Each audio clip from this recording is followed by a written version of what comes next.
Hey all, we are live. Thank you so much for bearing with us while we had a bit of a technical hitch there. I'd like to say welcome to today's event, looking at how funders can better support LGBTQ plus organisations across the UK. I'm Demi, I'll be the chair for today's session, and I am the Equity, Diversity and Inclusion Manager at the National Lottery Community Fund. So my role is all around reducing barriers to funding for different groups. So thanks for coming. Today we'll be discussing results from research commissioned by the National Lottery Community Fund to NatCen and Consortium on how funders can better support LGBTQ plus organisations. We'll be looking at the barriers that people have experienced when applying for funding, whether that be to us at the fund or whether that be other funders. We'll then be looking at the knowledge and understanding that funders need to make sure that this support is in place going forward. I'll just give a little overview about how today's session is going to work and introduce our panelists who are here with us today, as well as a couple of others who are on the call. So first of all, we'll be hearing from Nathan Hudson, who is going to give an overview of the research that he has conducted as part of this commission. So Nathan's pronouns are he, him, and he is the research director at the National Centre for Social Research, so NatCen. He has expertise in an interdisciplinary study of poverty, violence and inequality, and an extensive track record in undertaking research on the experiences of UK LGBT plus communities. He's currently leading on an Economic and Social Research Council project exploring UK LGBT plus communities' experiences of the COVID-19 pandemic. So after Nathan's research overview, we'll then be hearing from three panelists who are here with us today to kind of talk a little bit to their experiences of applying for funding and the barriers that they may have faced. So we have Rico Chase with us, pronouns he, him.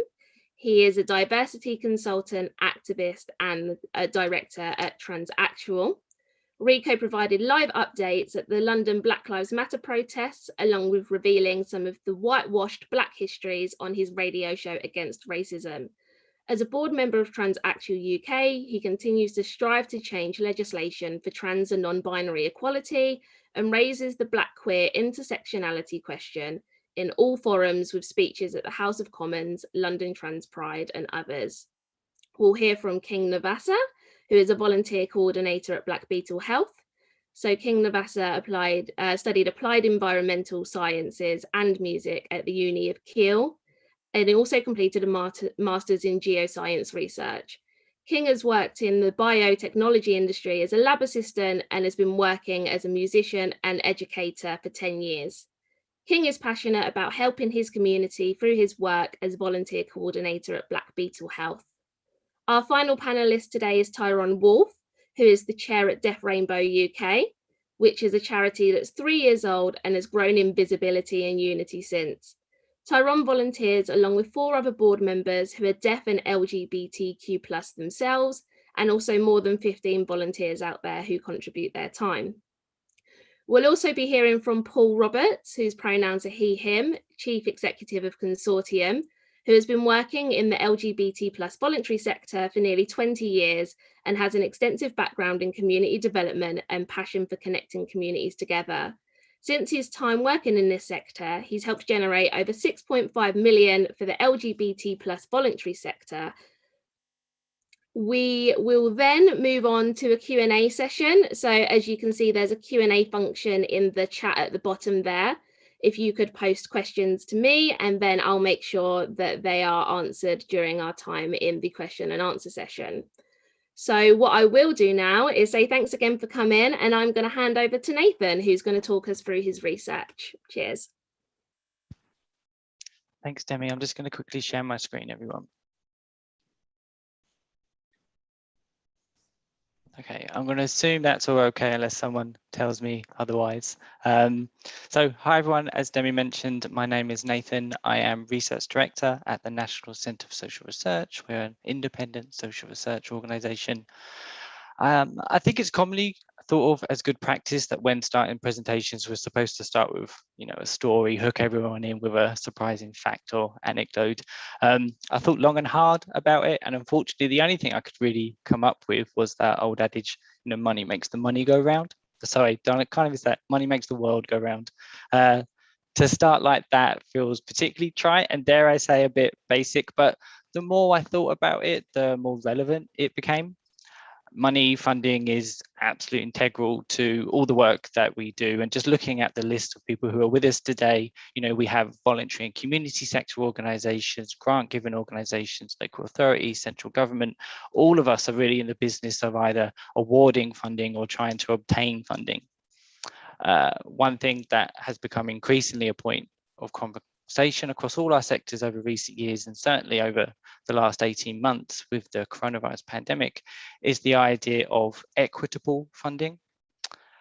For me, fundamentally, the idea of equitable funding is rooted in the acknowledgement that not everyone, not every community, not every organisation has the same starting point. What we therefore have to do to become more equitable is understand that inequity, the inequality that exists all around us, and make changes to help, level the playing field. So we're starting from at least a similar-ish position. That very basic principle of trying to level the playing field has been a core objective of the National Lottery Community Fund. Over a year ago, the fund released their Equity, Diversity and Inclusion statement, which made it really clear that the fund recognises its responsibility as a big funder, a funder with influence, and their responsibility to help set the tone in looking at their practices both internally and externally to see what can be done to achieve an overall more equitable funding environment. The funders, of course, done more than issue a statement on their website. They've commissioned a few research projects now that were designed to explore ways in which they can improve their support for often marginalised groups and groups that have been historically underrepresented in their own funding portfolio. And this is one of those research projects, which of course is focused on UK LGBTQ+ communities. I've been doing LGBTQ+ research for a good number of years now, and one question I get fairly often is, why would sexual orientation or gender identity matter? Usually people understand that individuals might be homophobic, biphobic, transphobic, but to think that extends into things like inequitable funding relationship, that's typically a little bit more difficult to grasp. So to bridge that gap a little bit, I just want to start by giving a bit of context to the experiences of LGBTQ+ communities and establish why equitable funding is so important. Fundamentals first, as I'm sure the majority of us know, but just to be clear, LGBTQ stands for lesbian, gay, bi, trans and queer. We have a plus in there as well, just because there is lots of diversity out there. That means not all our experiences fall under the acronym. So we have pansexual people, asexual people, non-binary people as part of the trans umbrella, for example. We have got some official data on the number of LGBs, that's lesbian, gay and bi people, with the ONS, the Office for National Statistics, estimating about 1.4 million. So that's approximately 2.7% of the UK population aged over 16. As it currently stands, we haven't got any robust data on the number of trans people in the UK, although tentative estimates suggest up to around 500,000 or so. One thing I think is really important context for this research is an understanding that data and our estimates of the UK LGBTQ+ population likely underrepresents the number and certainly the diversity of LGBTQ+ people in the UK. Nonetheless, what we can say with some certainty is that we have a significant minority of the population who identify as LGBTQ+.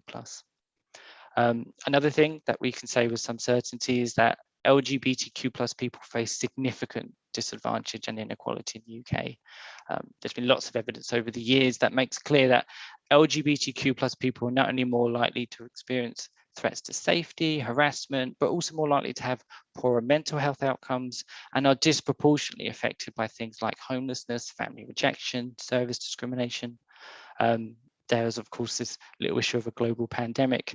And as Demi mentioned, the research we're currently undertaking now provides evidence that some of those underlying inequalities are definitely being exacerbated during COVID-19. Within this slightly depressing context, another thing we can say with certainty is that before, during, and indeed after the pandemic, whenever that's going to be, LGBTQ plus organisations are a crucial source of support. They provide access to specialist services and support that are free from discrimination and really go to the heart as to what LGBTQ plus organisations and communities need. Despite their importance, and this is the crux of it, so you stay with me, we know through years of research that the commissioning and funding landscape is incredibly challenging for the LGBTQ plus sector. Studies have shown that not only levels of funding obtained by the sector disproportionately low when compared to the size of the LGBTQ plus population, bearing in mind those figures already underestimate, but years of government austerity has had a significantly negative impact on the availability of public and statutory funding for LGBTQ plus communities, which in turn has really increased the importance, demand, and competition for grant funding like that provided by the National Lottery Community Fund. So that's the context. Thanks for sticking with me. I definitely had a bit of a narrative I was weaving there. So within all that context, for this research project, we had two main aims. One, to explore barriers and facilitators UK LGBTQ plus organisations experience when trying to access and apply for funding. And two, to identify ways in which funders can improve their support for LGBTQ plus organisations. We had two key strands of research. The first, we did interviews internally at the fund to get an understanding of the current practice. Staff volunteered for these interviews, and it included those who are managing grants, who work in EDI, as well as those who provide senior strategic leadership. Secondly, we did 5 focus groups with UK LGBTQ plus organisations. These organisations were sampled purposefully, so we got good representation across the UK, as well as some representation of larger, smaller organisations, those with and without experience accessing funding, including with the fund, as well as some diversity in their beneficiaries and service users. So let's start with the findings from staff interviews. Haven't got a huge amount of time, and of course we want to hear from all the other panelists and their experience. So I'm just going to give some headline findings. You'll be able to find more detailed findings in an extended version of the slide deck, which we're going to be uploading to our websites sort of shortly after today. Just briefly, I think it's important to establish that the fund is a key funder for the LGBTQ plus sector. Just having a brief glance at GrantNav data makes that really, really clear. The National Lottery Community Fund comes up a lot. Also looking at the fund's internal data, we can see that they've awarded approximately around 66 million to the sector, and that's between 2016 and 2021. And this accounts for roughly sort of 2.6% of the fund's portfolio in that time period. This of course seems quite a decent estimate if ONS is saying 2.7% of the population are LGB, but of course remember that data is only LGB, it's only those aged over 16, and it is inevitably an underestimation. Some highlight findings from staff interviews. Interviews with staff consistently suggested that the organisation could improve its understanding and confidence in LGBTQ plus issues. Some attributed this to a lack of LGBTQ plus grants on their books, which meant staff haven't really had the opportunity to learn and develop their understanding day to day. And this led to a fairly consistent view that some training is probably needed across the organisation, particularly when we're talking about things like intersectionality. Interviews with the fund also provided some reflection on the fund's reputation as an LGBTQ plus funder. There was a view that in order to attract applicants from within the sector, the fund needs to over-position themselves as an advocate for LGBTQ plus issues, and that there's a need to probably rehabilitate the fund's reputation specifically on trans inclusion. One example provided by staff is that the fund could demonstrate better understanding and competence just by making sure things like diversity monitoring forms, for example, are just as inclusive as they probably should be. In order to build the fund's reputation, there's a view that that we need to be, sorry everyone. There we go. There's a view that the fund needs to be more proactive in their outreach and be present and actively create spaces for LGBTQ plus organisations to encourage them to learn more about the fund and to make applications. Finally, from the staff interviews, there's a consistent view that the fund has made some progress in making applications more accessible to a wider range of organisations. There's definitely been a drive to decentralise the funding process and take a more localised and at times conversational approach to initial applications. There was, however, a view that the fund could really go further and really lean into things like participatory grant making, for example, which would put, not just LGBTQ plus communities, but sort of other communities really at the centre of grant making processes and give them the power to decide who and what to fund. Okay, so if we move on to some of the focus group research findings, a key thing we wanted to do in the focus groups is really first establish what the current funding landscape looks like from the perspective of organisations that took part. One of the most pervasive accounts was the tendency to have what was referred to as patchwork funding portfolios, to having multiple pots of funding across various different funders, which often made for quite complex funding situations. A key feature for organisations was also a distinct lack of core funding. So this is funding that is dedicated to organisations' sort of central functions, management, communications, governance, spending that isn't project specific. A lack of core funding to support further income generation is a particular issue, which you can imagine can have a pretty damaging effect on the long-term sustainability of organisations. Participants also described a lot of short-term funding, which created uncertainty, contributing to staff turnover, disrupting crucial support for LGBTQ plus communities. Focus groups also provided some insight how the funding situation has been affected by COVID. The overarching narrative was that COVID had increased the availability and improved some accessibility to funding, particularly grant funding, but this really was offset by an inability for some organisations to access funding that was made available through sort of central government grants, for example. And that is in a time where demand and barriers were exceptionally high. For those who were able to secure funding during the pandemic, participants described increased flexibility from funders, less rigid expectations around reporting and monitoring, all of which were sort of considered more positive developments. In the groups, we spoke about barriers to applying for funding. Some are more practical, some apply to the fund specifically, as well as other funding generally. Some, of course, are to do with LGBT organisations, as well as general organisations.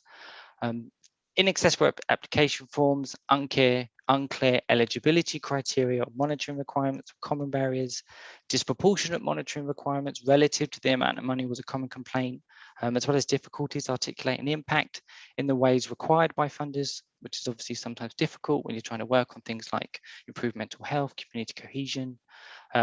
Some participants also described a lack of personalised application support, often having to rely on generic email addresses or contact numbers.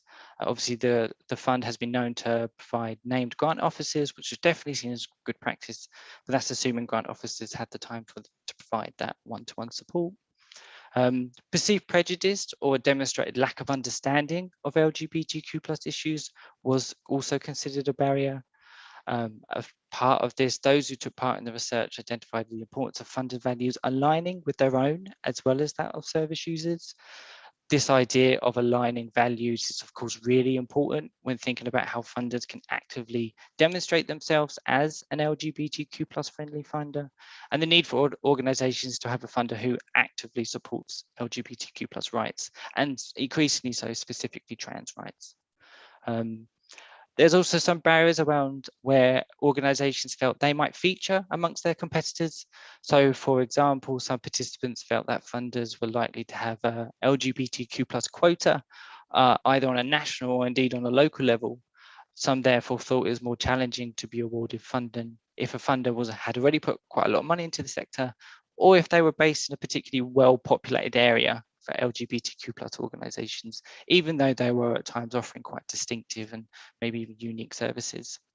There was also a view that LGBTQ plus issues might not be the most publicly popular cause, which may well deter funders from investing too much, despite clear evidence of disproportionate impacts.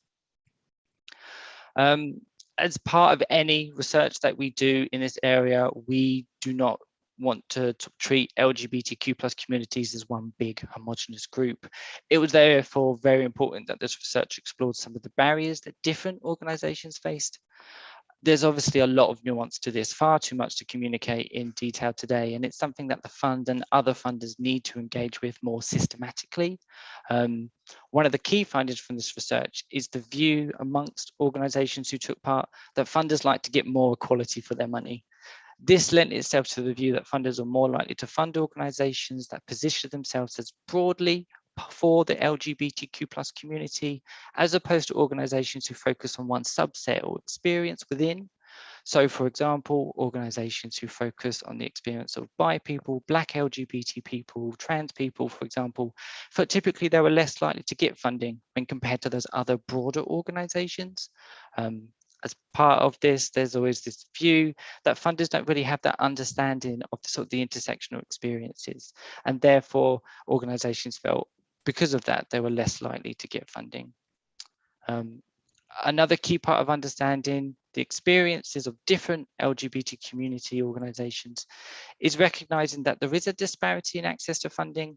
There are a lot of smaller, often grassroots organizations in the sector who lack visibility, recognition, often have the most limited resources to bid for funding, and are often dependent on consortium.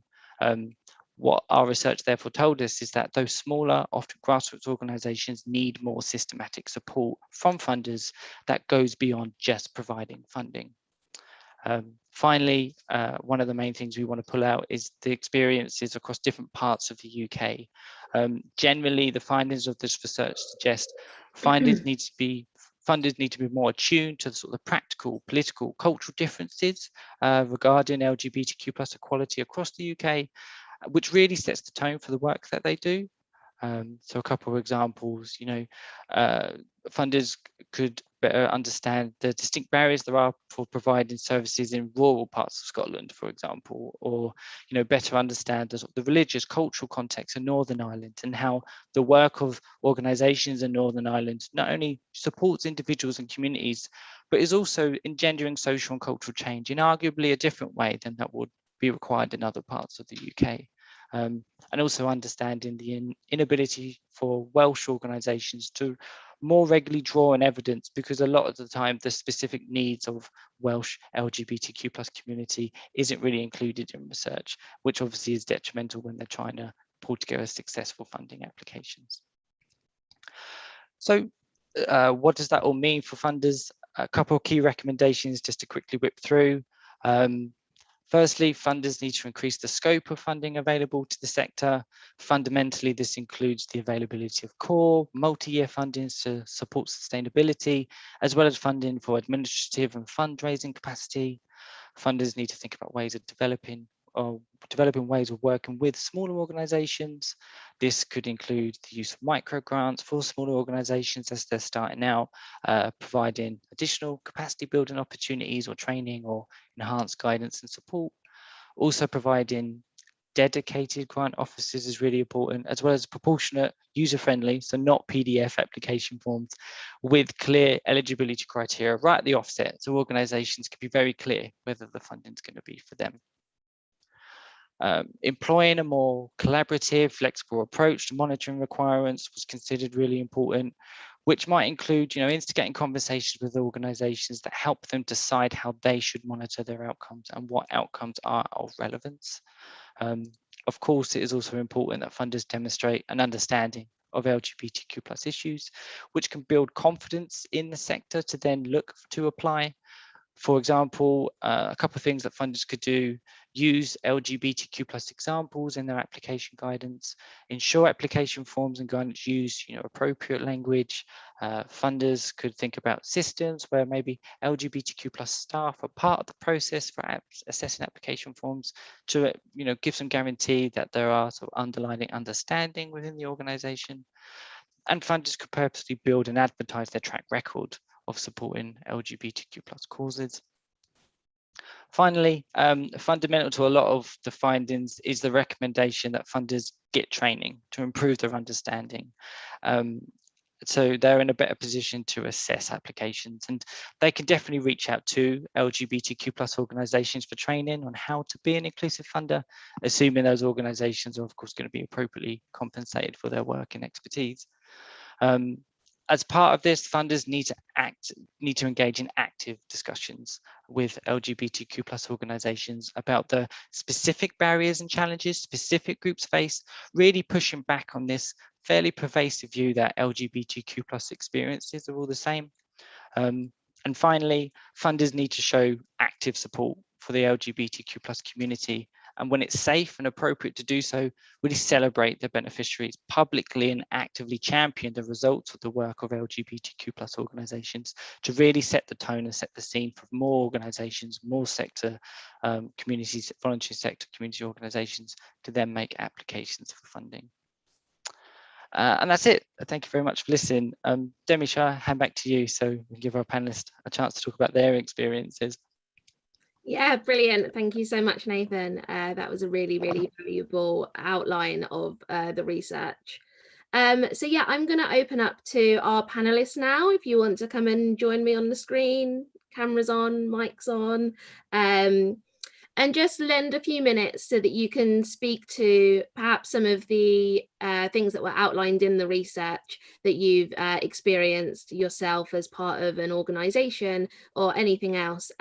But just kind of want to have a general idea of what your experiences are in applying for funding. So Rico, I'll come to you first. Have you got anything that you'd like to add? Yeah, sure. Firstly, thank you for having me. And Nathan, that research pretty much just sums up most of my points. So it's good that there's actually documentation that kind of covers it pretty well. So thank you. I would say the first point is, I mean, as a Black trans guy, I feel as if there's a slight hesitation that the funders are actually going to understand the issues that impact my community. So if I do submit a documentation, an application that kind of explains what's important, will they actually fully grasp the extent of what I'm talking about? So I guess training or internally, and if the forms themselves aren't inclusive, then there's sort of hesitation there. Also, Transaction UK is mainly volunteer-led. So if I see an application process for, say, for example, 500 quid, and there's like pages and pages of documentation, I'm also aware that it's an incredibly competitive bid. It probably will dissuade me from putting in the application, because that's a significantly large amount of work for not much gain in the long run, especially if I don't think that the grant people reviewing the grant application are actually going to understand what I'm talking about. So yeah, it ties in nicely with Tyrone was saying. Yeah. Great. Yeah, I completely understand that need for balance, right? If you're a completely volunteer-led organisation, it's about having the time and capacity and resource to be able to actually fill out those funding applications. So Tyrone, I'm going to come to you next. Is there anything that you would like to add on the experiences that you've had at Deaf Rainbow when applying for funding, or kind of outside of that? Yeah, absolutely.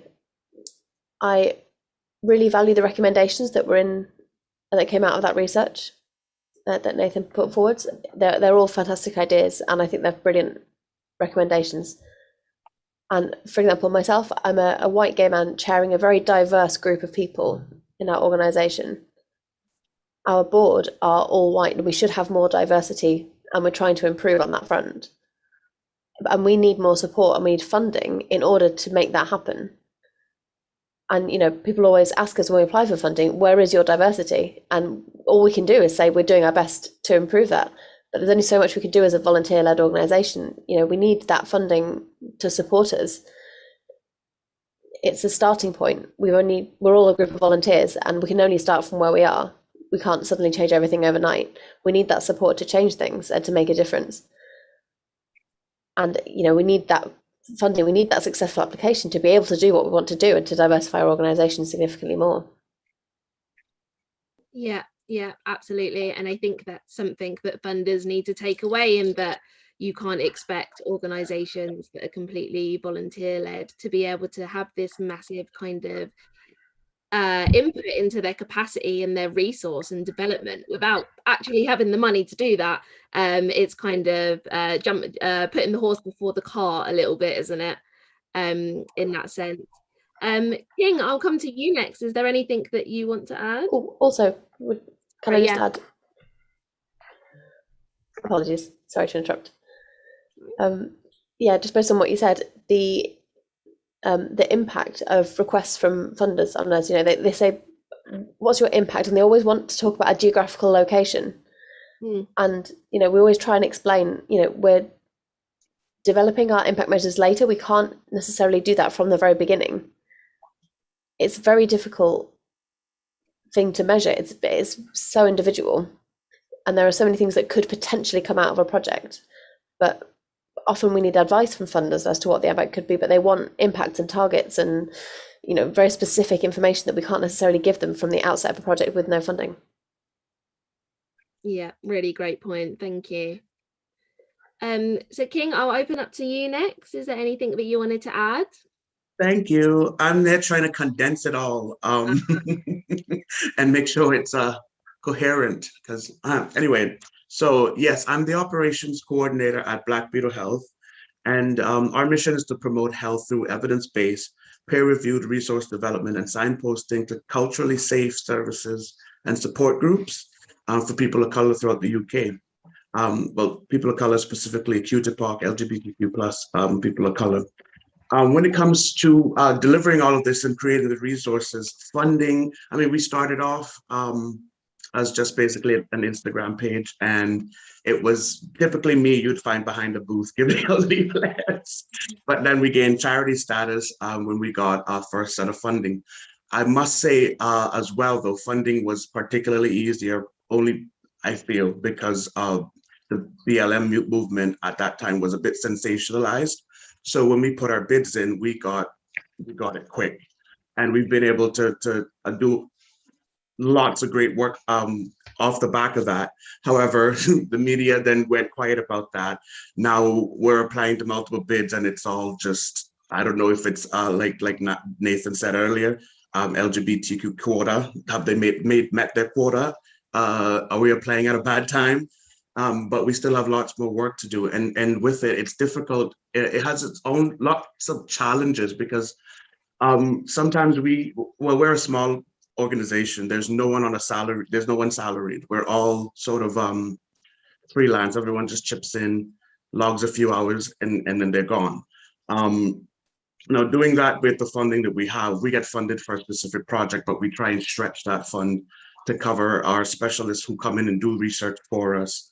To cover stuff like website maintenance. It's like, okay, well, we have to create this new sub-guide for mental health, for example, but we only have such and such amount of money to do it, but we need to do all this other stuff to sort of make sure it happens.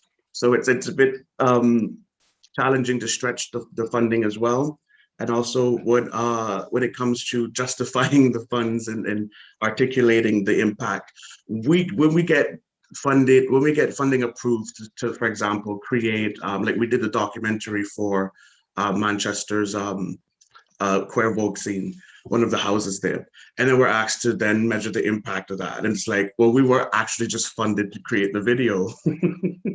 So how do we then, you know, it's something that you wanted to make available for people to view. And like after we've created it, the funding stopped, the deadline is over. It's like, okay, well, it's hard to, you know, quantify that and say, okay, well, this is how many people watched it, such and such, when we're trying to apply for another grant to continue. Also, we have issues where we've created different programs because we were funded to, for example, there's something we were calling our Health Equity and Advocacy Training Program. We were funded to create it, but then that was it. We were funded to create it. There's no funds to actually deliver it. Like, where are the specialists to deliver it? And we have different clinicians and people across Greater Manchester, for example, who are tapping in and saying, okay, well, we want to have that available to us. We want that training available to us. And it's like, we don't have it. We don't have the funding to pay the person to come and train you guys. At the moment, we're still working on it. So there's all these little struggles when it comes to funding. And of course, I'm sorry, I'm going on. I told you I was trying to condense it, but I'm trying to squeeze it in. But it's actually, I'll just leave it there. Okay, fabulous. Well, we'll come back in a little while because we'll Yeah. still have a bit of time for Q&A. But yeah, in the interest of time, I'm going to ask Paul to come in and give us, you know, a bit of information about kind of hopes of the future, and then we'll open up to Q&A and we'll get as many questions answered as we can during the time. Thanks, Demi. I'm going to be super quick, just because I think it's more interesting if we get into the Q&A. And I think the experiences from Tyrone, Rico, and King, and that came through the research is the most important. That's, you know, we as the umbrella body for LGBT+ orgs across the UK, that's what we're trying to instill in funders, in other stakeholders and government, that we need to get those experiences listened to, heard, and then change effected as a result. I think we just have to remember that we as an LGBT+ sector as a whole are still an emerging sector. And there are so many elements to that. Like as Nathan said, we are not a homogenized group. We are so incredibly diverse, which makes us such an exciting sector to be working with. And I think we've got to think about the data and evidence that we draw on. One of the big challenges that we face as a sector is about being able to articulate the need for LGBT+ specialist work, even though we know there are individuals receiving support saying we need that support. We want it to be from a specialist organisation. Having that hard research evidence from an academic institution, it doesn't always exist. In fact, usually in the main, it doesn't exist. So we need funders to be accepting of the community experiences that organisations talk about, particularly the intersectional nature of our communities. It is emerging, and so we have to accept that those experiences are real, they're live, and should be respected. And ultimately, what we need to see in our communities is funders thinking about investment, not just funding. And it's that I saw a question in the Q&A, so I'm jumping a gun a little bit, talking about, you know, good practical examples. It's about that wraparound support as well. There are specialist organisations. You know, we are working in partnership with the lottery, with our own member organisations. We're looking at specialist streams of work. So we have our trans-specific work. We have our racial justice programme of work. Because we have to be agile as an organisation if we are the umbrella body for our sector. So it's all about us kind of developing those relationships and building trust and confidence with each other, so everybody has a better understanding of what the reality and the picture is at. Then I think we've got a real golden opportunity here to really change the dynamic when it comes to funding, and that it will actually become investment rather than just funding. And I said I'll be quick, and that's as quick as you usually get from me. That was very quick. I'm quite impressed. Yeah, I think that's the golden thing there, isn't it? That it moves from funding to investment. I want to open up now to Q&A. I'm aware we only have around 10 minutes left, and we do need to finish bang on 1. So if I can ask all panelists to keep the answers short and sweet, if that's possible, so we can get through as many questions as kind of we can. So the first one, I suppose, and it kind of links to what Paul was saying there and something which was touched on earlier, what are some of the simple things that funders can do which could be quickly and easily actioned to make sure that we're providing better support? And I'm going to open that question up to whoever wants to come in.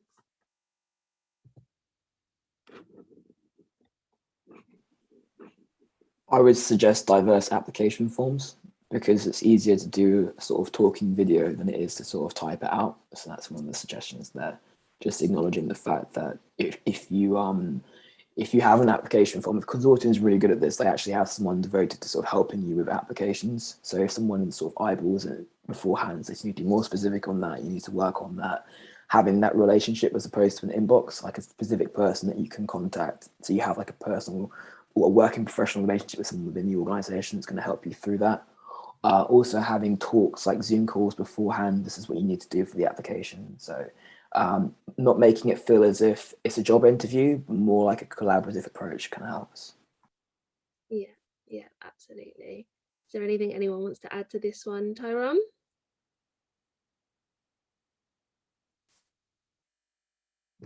Joe, you're on mute. Sorry, I thought I'd pressed the button, apologies.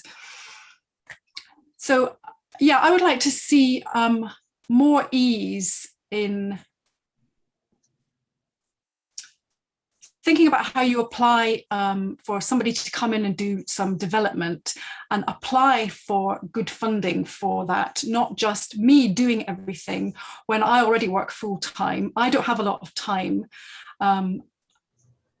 I just think, how can we get an easy way of getting people on board so that we haven't got the resources as volunteers to go through huge long processes, but getting funding to have that kind of support as well. Yeah, absolutely. Thank you. So the next question that Paul, was you going to come in there? No, I was just going to say, it's part of that relationship building, isn't it? And that trust and confidence from funders in organisations that they are investing, and they go, we trust the work that you're doing because we know you, so we know we can invest in you, and that by you doing that development work, we know that's also moving forward the direct work that you're going to be doing as well, particularly for those emerging organizations, because you've got in our sector, we've got organizations who have become really large, and those who are really small. And it's like, how do we get those organizations from being really small who want to do the growth to the next level? And that's that multiple of things, the relationship building, the development funds, all of that wraparound packages needed to get where Tyrone's saying. Also, just quickly, I'm not sure if it's possible yet, but I would suggest joint funding, because if you have a grassroots organization that can apply via a larger charity, then because when you're doing the application process, they ask for charitable status, they ask for governance structures, due diligence, a lot of these things school organizations haven't even encountered before, but to be working with a larger organization, then it kind of gives more security for the funders, but it also means that the grassroots organizations get to grow. Visibility, I think Nathan mentioned in this report. So say, for example, you have case studies of other organizations that you've helped, or grassroots organizations. If I see a trans and non-binary person or a PhD person success story, I will feel more comfortable with doing the application. But if I don't really know your website's all white and there's no PhD people, then it's think, okay, what's the point? Am I going to get this application? What's the chance of that? So yeah. It's about feeling like a funder is for you, isn't it? Rather, yeah. Absolutely. So there's a couple of questions in the chat which touch on this around the point of intersectionality, and I think that would be something good for us to get some views on. So I'd like to hear more about how intersectionality impacts the work that you do, and I think a couple of you already touched on this earlier, and what support funders can give to make sure that they cater for intersections when either assessing grants or awarding funding or engaging with organisations. Is there anyone who wants to come in on that?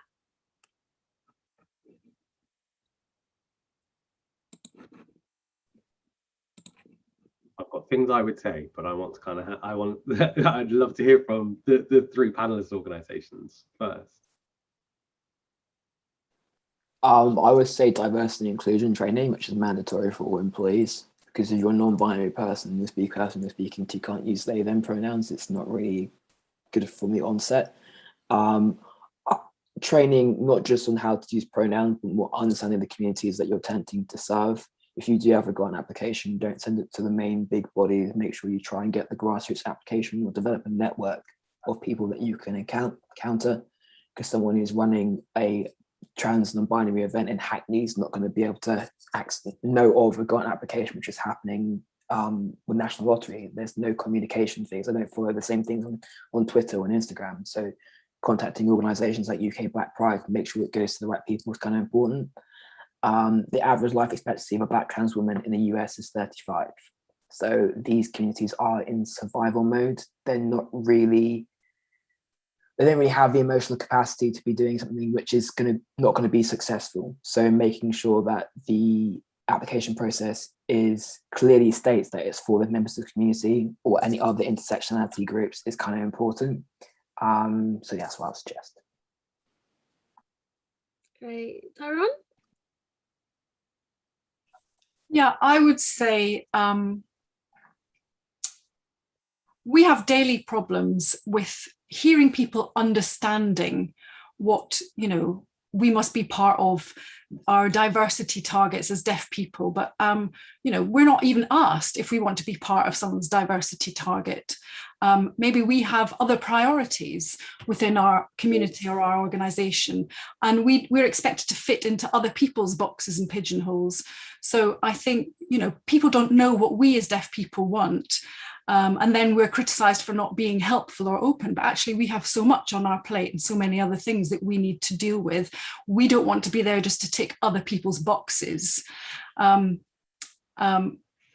know, we need to be able to develop ourselves first, and actually that collaborative approach rather than ticking someone else's box would be more helpful.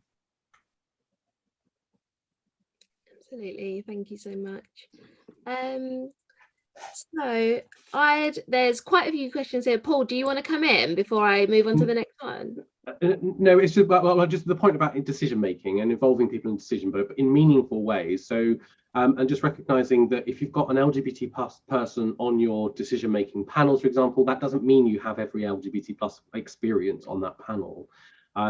Everybody who is involved in any grant making decision has a responsibility to educate themselves on a diverse range of issues. And that is a challenge, but that's why, you know, we're a very small fund and most of our work is that direct support for LGBT plus orgs. But even when it comes to a fund doing the funding side of things, we take our responsibility really seriously and kind of getting to know much more about the research that's being done by particular intersectional communities. And I think funders need to do a little bit more of that. Great, thank you. I think we're probably going to have time for me to squeeze in one more question before we have to wrap up. There's been a couple of questions raised in the chat around training, and Rico, this is something that you touched on a little bit earlier.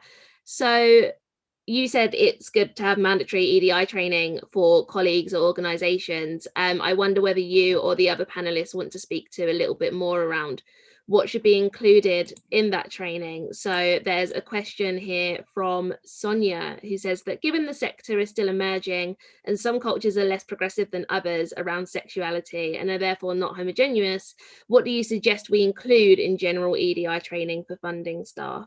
So I suppose it's a two-pronged question. So it's what do we need in training, and what kind of research should organisations be doing, I suppose, to see what their need is and where they need to improve?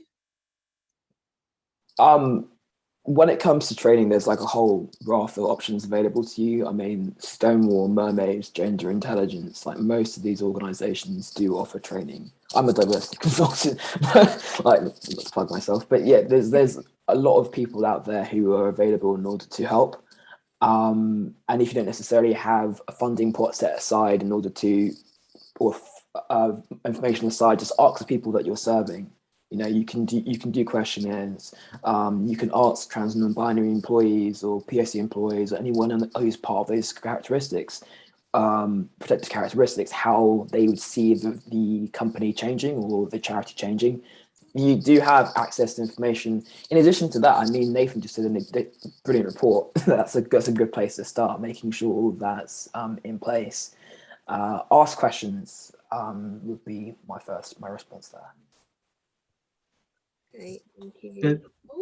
I think as much as the physical training, so yeah, language, you know, the LGBT plus 101 training is really important, but also recognizing funders can reach out to local organizations and they should be compensating them for where they're getting that absolute expertise from those organizations. But they're a wealth of knowledge, particularly if a funder's looking at a geographical area. So rurality came up in the questions I saw. The geographical nature of Northern Ireland is very different to other parts of the UK. There are local LGBT plus organizations funders can be reaching out to and brokering and building relationships with. That's part of that training. So training shouldn't be seen as I'm going into this room, I've got an hour, I'm doing some e-learning, I'm going to learn about LGBT plus stuff. It's about, well, how do you form that part of your general day-to-day work, and how you're engaging as a funder. So just being a bit more agile and dynamic about thinking about training, that it's not just in the room at that moment in time. Yeah, thank you so much. So we are coming up to 1 o'clock and I am going to have to wrap things up, unfortunately. I know there's a few questions in the chat that didn't get answered, and I'm sorry about that, but I'm hoping to plug to the research. Some of your answers will be in the research that's been done. Before I kind of say goodbye to everyone, are there any closing remarks from anybody on the panel? Anything you wanted to say that you haven't had a chance to say yet in kind of a quick... Tyrone? Yeah, nothing about us without us. There you go. Absolutely, absolutely. Well, I'm going to wrap up there. Thank you all so much for coming. This has been a really, really thought-provoking session, and it's something for us as funders now to take away and make sure these recommendations are implemented and we are taking positive, progressive action to make sure that LGBTQ+ organisations feel more supported by our funding. And yeah, I'm going to leave it there. Thank you so much. And as Nathan said, the slide deck, more detailed slide deck, will be available soon. I want to say thank you to all of our panelists, to Rico, King and Tyrone, to Paul and Nathan, and to the team at NatCen who helped with all of the logistics today. It's been a great session. Thank you so much. Take care. Thank you for having me.